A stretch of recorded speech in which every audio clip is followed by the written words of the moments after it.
আসসালামু আলাইকুম। এটা হলো সেলন্দা ইসলামিয়া আলিম মাদ্রাসা, সেলন্দা, সাতিয়া, পাবনা।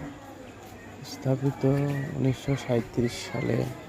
অনেক অনেক পুরাতন একটা মাদ্রাসা, কিন্তু আমরা সবাই বা অনেকেই জানে না এইখানে একটা এত সুন্দর একটা মাদ্রাসা আছে।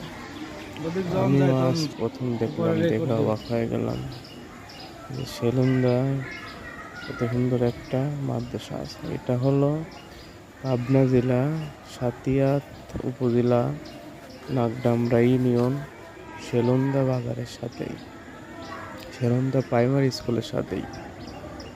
সেলন্দা ইসলামিয়া সিনিয়র মাদ্রাসা, সেলন্দা, সাতিয়া, পাবনা। দেখতে পাচ্ছেন সবকিছু দেওয়া আছে, শহীদ মিনার, পতাকা, কত সুন্দর।